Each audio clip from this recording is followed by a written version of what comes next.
by Kane Mercer. My Inventions, Part 1, My Early Life, by Nikola Tesla. This article was published in Electrical Experimenter, February 1919. How does the world's greatest inventor invent? How does he carry out an invention? What sort of mentality has Nikola Tesla? Was his early life as commonplace as most of ours? What was the early training of one of the world's chosen?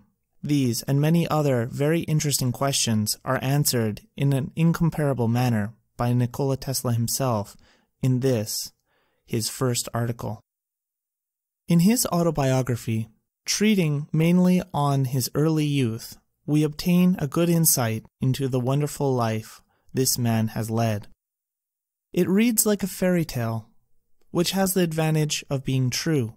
For Tesla is no common mortal. He has led a charmed life, struck down by the pest, the cholera, and whatnot, given up by doctors at least 3 times as dead. We find him at 60, younger than ever.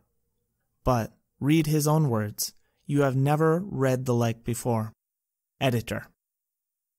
The progressive development of man is vitally dependent on invention.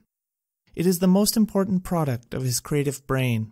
Its ultimate purpose is the complete mastery of mind over the material world, the harnessing of the forces of nature to human needs. This is the difficult task of the inventor who is often misunderstood and unrewarded. But he finds ample compensation in the pleasing exercises of his powers, and in the knowledge of being one of that exceptionally privileged class without whom the race would have long ago perished in the bitter struggle against pitiless elements. Speaking for myself, I have already had more than my full measure of this exquisite enjoyment, so much that for many years my life was little short of continuous rapture. I am credited with being one of the hardest workers, and perhaps I am, if thought is the equivalent of labor, for I have devoted to it almost all of my waking hours. But if work is interpreted to be a definite performance in a specified time according to a rigid rule, then I may be the worst of idlers. Every effort under compulsion demands a sacrifice of life energy. I never paid such a price. On the contrary, I have thrived on my thoughts. In attempting to give a connected and faithful account of my activities in this series of articles, which will be presented with the assistance of the editors of the Electrical Experimenter and are chiefly addressed to our young men readers, I must dwell, however reluctantly, on the impressions of my youth and the circumstances and events which have been instrumental in determining my career. Our first endeavors are purely instinctive, promptings of an imagination vivid and undisciplined. As we grow older, reason asserts itself and we become more and more systematic and designing. But those early impulses, though not immediately productive, are of the greatest moment and may shape our very destinies. Indeed, I feel now that had I understood and cultivated instead of suppressing them, I would have added substantial value to my bequest to the world. But not until I had attained manhood did I realize that I was an inventor. This was due to a number of causes. In the first place, I had a brother who was gifted to an extraordinary degree, one of those rare phenomena of mentality which biological investigation has failed to explain. His premature death left my parents disconsolate. We owned a horse, which had been presented to us by a dear friend. It was a magnificent animal of Arabian breed, possessed of almost human intelligence, and was cared for and petted by the whole family, having on one occasion saved my father's life under remarkable circumstances. My father had been called one winter night to perform an urgent duty, and while crossing the mountains infested by wolves, the horse became frightened and ran away, throwing him violently to the ground. It arrived home bleeding and exhausted, but after the alarm was sounded, immediately dashed off again, returning to the spot, and before the searching party were far on the way, they were met by my father, who had recovered consciousness and remounted, not realizing that he had been lying in the snow for several hours. This horse was responsible for my brother's injuries, from which he died. I witnessed the tragic scene, and although 56 years have elapsed since, my visual impression of it has lost none of its force. The recollection of his attainments made every effort of mine seem dull in comparison. Anything I did that was creditable merely caused my parents to feel their loss more keenly. So I grew up with little confidence in myself. But I was far from being considered a stupid boy, if I am to judge from an incident of which I have still a strong remembrance. One day the aldermen were passing through a street where I was at play with the other boys. The oldest of these venerable gentlemen, a wealthy citizen, paused to give a silver piece to each of us. Coming to me, he suddenly stopped and commanded, "Look in my eyes." I met his gaze, my hand outstretched to receive the much-valued coin, when to my dismay he said, "No, not much. You can get nothing from me. You are too smart." They used to tell a funny story about me. I had 2 old aunts with wrinkled faces, one of them having 2 teeth protruding like tusks of an elephant, which she buried in my cheek every time she kissed me. Nothing would scare me more than the prospect of being hugged by these affectionate as unattractive relatives. It happened that while being carried in my mother's arms, they asked me who was the prettier of the 2. After examining their faces intently, I answered thoughtfully, pointing to one of them, "This here is not as ugly as the other." Then again, I was intended from my very birth for the clerical profession, and this thought constantly oppressed me.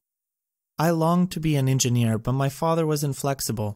He was the son of an officer who served in the army of the great Napoleon, and, in common with his brother, professor of mathematics in a prominent institution, had received a military education but, singularly enough, later embraced the clergy, in which vocation he achieved eminence. He was a very erudite man, a veritable natural philosopher, poet, and writer, and his sermons were said to be as eloquent as those of Abraham Santa Clara. He had a prodigious memory, and frequently recited at length from works in several languages. He often remarked playfully that if some of the classics were lost, he could restore them. His style of writing was much admired. He penned sentences short and terse, and was full of wit and satire. The humorous remarks he made were always peculiar and characteristic. Just to illustrate, I may mention 1 or 2 instances. Among the help, there was a cross-eyed man called Maine, employed to do work around the farm. He was chopping wood one day. As he swung the axe, my father, who stood nearby and felt very uncomfortable, cautioned him, "For God's sake, Maine, do not strike at what you are looking, but at what you intend to hit." On another occasion, he was taking out for a drive a friend who carelessly permitted his costly fur coat to rub on the carriage wheel. My father reminded him of it, saying, "Pull in your coat, you are ruining my tire." He had the odd habit of talking to himself, and would often carry on an animated conversation and indulge in heated argument, changing the tone of his voice. A casual listener might have sworn that several people were in the same room. Although I must trace to my mother's influence whatever inventiveness I possess, the training he gave me must have been helpful. It comprised all sorts of exercises as guessing one another's thoughts, discovering the defects of some form or expression, repeating long sentences, or performing mental calculations. These daily lessons were intended to strengthen memory and reason, and especially to develop the critical sense, and were undoubtedly very beneficial. My mother descended from one of the oldest families in the country and a line of inventors. Both her father and grandfather originated numerous implements for household, agricultural, and other uses. She was a truly great woman of rare skill, courage, and fortitude, who had braved the storms of life and passed through many a trying experience. When she was 16, a virulent pestilence swept the country. Her father was called away to administer the last sacraments to the dying, and during his absence, she went alone to the assistance of a neighboring family who were stricken by the dread disease. All of the members, 5 in number, succumbed in rapid succession. She bathed, clothed, and laid out the bodies, decorating them with flowers according to the custom of the country. And when her father returned, he found everything ready for a Christian burial. My mother was an inventor of the first order, and would, I believe, have achieved great things had she not been so remote from modern life and its multifold opportunities. She invented and constructed all kinds of tools and devices, and wove the finest designs from thread which was spun by her. She even planted the seeds, raised the plants, and separated the fibers herself. She worked indefatigably from break of day till late at night, and most of the wearing apparel and furnishings of the home was the product of her hands. When she was past 60, her fingers were still nimble enough to tie 3 knots in an eyelash. There was another and still more important reason for my late awakening. In my boyhood, I suffered from a peculiar affliction due to the appearance of images, often accompanied by strong flashes of light, which marred the sight of real objects and interfered with my thought and action. They were pictures of things and scenes which I had already seen, never of those I imagined. When a word was spoken to me, the image of the object it designated would present itself vividly to my vision, and sometimes I was quite unable to distinguish whether what I saw was tangible or not. This caused me great discomfort and anxiety. None of the students of psychology or physiology whom I have consulted could ever explain satisfactorily these phenomena. They seem to have been unique, although I was probably predisposed, as I know my brother experienced a similar trouble. The theory I have formulated is that the images were the result of a reflex action from the brain on the retina under great excitation. They certainly were not hallucinations such as are produced in diseased and anguished minds, for in other respects I was normal and composed. To give an idea of my distress, suppose that I had witnessed a funeral or some such nerve-wracking spectacle. Then, inevitably, in the stillness of night, a vivid picture of the scene would thrust itself before my eyes and persist despite all my efforts to banish it. Sometimes it would even remain fixed in space, though I pushed my hand through it. If my explanation is correct, it should be able to project on a screen the image of any object one conceives and make it visible. Such an advance would revolutionize all human relations. I am convinced that this wonder can and will be accomplished in time to come. I may add that I have devoted much thought to the solution of the problem. To free myself of these tormenting appearances, I tried to concentrate my mind on something else I had seen, and in this way I would often obtain temporary relief. But in order to get it, I had to conjure continuously new images. It was not long before I found that I had exhausted all of those at my command. My reel had run out, as it were, because I had seen little of the world, only objects in my home and the immediate surroundings. As I performed these mental operations for the 2nd or 3rd time, in order to chase the appearances from my vision, the remedy gradually lost all its force. Then I instinctively commenced to make excursions beyond the limits of the small world of which I had knowledge, and I saw new scenes. These were at first very blurred and indistinct, and would flit away when I tried to concentrate my attention upon them, but by and by I succeeded in fixing them. They gained in strength and distinctness, and finally assumed the correctness of real things. I soon discovered that my best comfort was attained if I simply went on in my vision farther and farther, getting new impressions all the time. And so I began to travel, of course, in my mind.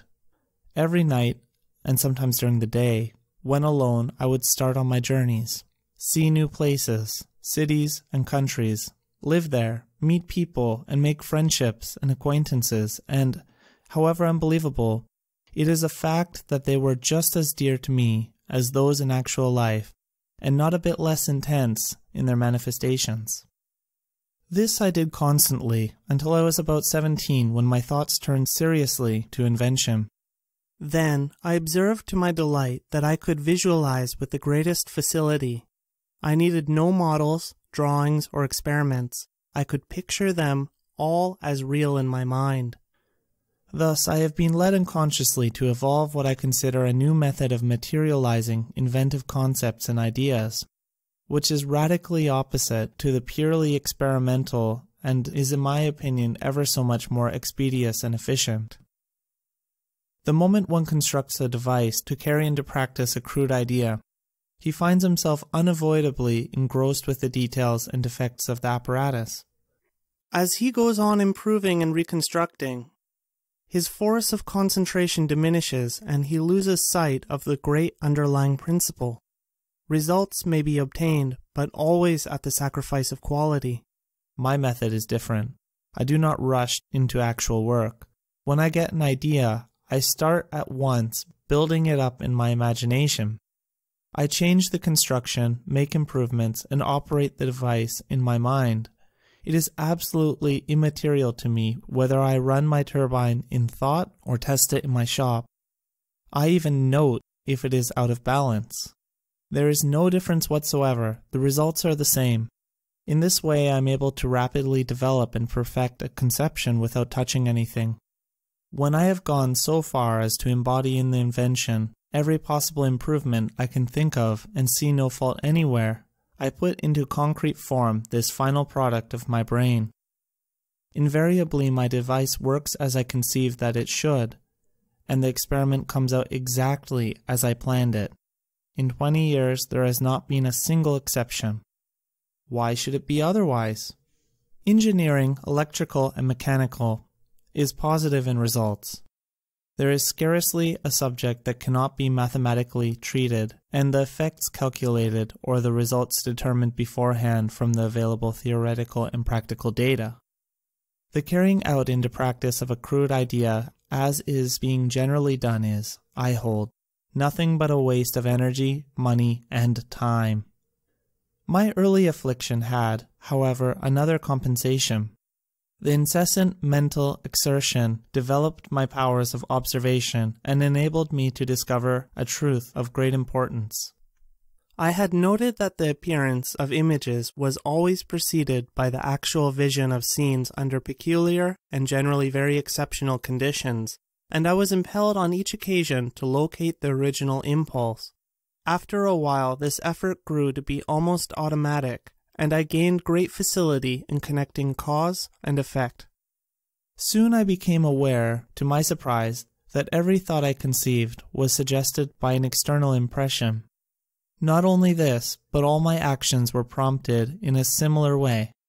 In the course of time, it became perfectly evident to me that I was merely an automaton, endowed with power of movement, responding to the stimuli of the sense organs and thinking and acting accordingly. The practical result of this was the art of telautomatics, which has been so far carried out only in an imperfect manner. Its latent possibilities will, however, be eventually shown. I have been since years planning self-controlled automata and believe that mechanisms can be produced which will act as if possessed of reason to a limited degree and will create a revolution in many commercial and industrial departments. I was about 12 years old when I first succeeded in banishing an image from my vision by willful effort, but I never had any control over the flashes of light to which I have referred. They were, perhaps, my strangest experience and inexplicable. They usually occurred when I found myself in a dangerous or distressing situation, or when I was greatly exhilarated. In some instances, I have seen all the air around me filled with tongues of living flame. Their intensity, instead of diminishing, increased with time and seemingly attained a maximum when I was about 25 years old. While in Paris, in 1883, a prominent French manufacturer sent me an invitation to a shooting expedition, which I accepted. I had been long confined to the factory, and the fresh air had a wonderfully invigorating effect on me. On my return to the city that night, I felt a positive sensation that my brain had caught fire. I saw a light as though a small sun was located in it, and I passed the whole night applying cold compressions to my tortured head. Finally, the flashes diminished in frequency and force, but it took me more than 3 weeks before they wholly subsided. When a second invitation was extended to me, my answer was an emphatic no. These luminous phenomena still manifest themselves from time to time, as when a new idea opening up possibilities strikes me. But they are no longer exciting, being of relatively small intensity. When I close my eyes, I invariably observe first a background of very dark and uniform blue, not unlike the sky on a clear but starless night. In a few seconds, this field becomes animated with innumerable scintillating flakes of green, arranged in several layers and advancing towards me. Then there appears, to the right, a beautiful pattern of 2 systems of parallel and closely spaced lines, at right angles to one another, in all sorts of colors with yellow, green, and gold predominating. Immediately thereafter, the lines grow brighter, and the whole is thickly sprinkled with dots of twinkling light. This picture moves slowly across the field of vision, and in about 10 seconds vanishes to the left, leaving behind a ground of rather unpleasant and inert gray, which quickly gives way to a billowy sea of clouds, seemingly trying to mold themselves in living shapes. It is curious that I cannot project a form into this gray until the second phase is reached. Every time before falling asleep, images of persons or objects flit before my view. When I see them, I know that I am about to lose consciousness. If they are absent and refuse to come, it means a sleepless night. To what an extent imagination played a part in my early life I may illustrate by another odd experience. Like most children, I was fond of jumping and developed an intense desire to support myself in the air. Occasionally, a strong wind, richly charged with oxygen, blew from the mountains, rendering my body as light as a cork, and then I would leap and float in space for a long time. It was a delightful sensation, and my disappointment was keen when later I undeceived myself. During that period, I contracted many strange likes, dislikes, and habits, some of which I can trace to external impressions while others are unaccountable. I had a violent aversion against the earrings of women, but other ornaments, as bracelets, pleased me more or less according to design. The sight of a pearl would almost give me a fit, but I was fascinated with the glitter of crystals or objects with sharp edges and plain surfaces. I would not touch the hair of other people except, perhaps, at the point of a revolver. I would get a fever by looking at a peach, and if a piece of camphor was anywhere in the house, it caused me the keenest discomfort. Even now, I'm not insensible to some of these upsetting impulses. When I drop little squares of paper in a dish filled with liquid, I always sense a peculiar and awful taste in my mouth. I counted the steps in my walks and calculated the cubical contents of soup plates, coffee cups, and pieces of food. Otherwise, my meal was unenjoyable. All repeated acts or operations I performed had to be divisible by 3, and if I missed, I felt impelled to do it all over again, even if it took hours. Up to the age of 8 years, my character was weak and vacillating.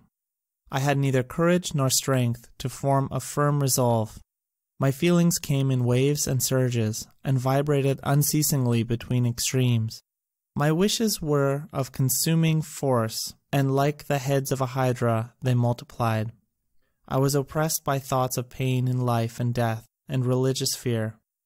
I was swayed by superstitious belief, and lived in constant dread of the spirit of evil, of ghosts and ogres and other unholy monsters of the dark. Then, all at once, there came a tremendous change, which altered the course of my whole existence. Of all things, I liked books the best. My father had a large library, and whenever I could manage, I tried to satisfy my passion for reading. He did not permit it, and would fly into a rage when he caught me in the act. He hid the candles when he found that I was reading in secret. He did not want me to spoil my eyes, but I obtained tallow, made the wicking, and cast the sticks into tin forms, and every night I would bush the keyhole and the cracks and read, often till dawn, when all others slept and my mother started on her arduous daily task. On one occasion, I came across a novel entitled Abafi, the Son of Abba, a Serbian translation of a well-known Hungarian writer, Josica. This work somehow awakened my dormant powers of will, and I began to practice self-control. At first my resolutions faded like snow in April, but in a little while I conquered my weakness, and I felt pleasure I never knew before, that of doing as I willed. In the course of time, this vigorous mental exercise became second nature. At the outset, my wishes had to be subdued, but gradually desire and will grew to be identical. After years of such discipline, I gained so complete a mastery over myself that I toyed with passions which have meant destruction to some of the strongest men. At a certain age, I contracted a mania for gambling, which greatly worried my parents. To sit down to a game of cards was for me the quintessence of pleasure. My father led an exemplary life and could not excuse the senseless waste of time and money in which I indulged. I had a strong resolve, but my philosophy was bad. I would say to him, I can stop whenever I please, but is it worth while to give up that which I would purchase with the joys of paradise? On frequent occasions he gave vent to his anger and contempt, but my mother was different. She understood the character of men, and knew that one's salvation could only be brought about through his own efforts. One afternoon, I remember, when I had lost all my money and was craving for a game, she came to me with a roll of bills and said, "Go and enjoy yourself. The sooner you lose all we possess, the better it will be. I know that you will get over it." She was right.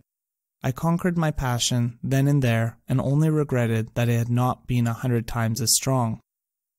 I not only vanquished but tore it from my heart so as not to leave even a trace of desire. Ever since that time, I have been as indifferent to any form of gambling as to picking teeth. During another period, I smoked excessively, threatening to ruin my health. Then, my will asserted itself, and I not only stopped but destroyed all inclination. Long ago I suffered from heart trouble, until I discovered that it was due to the innocent cup of coffee I consumed every morning. I discontinued at once, though I confess it was not an easy task.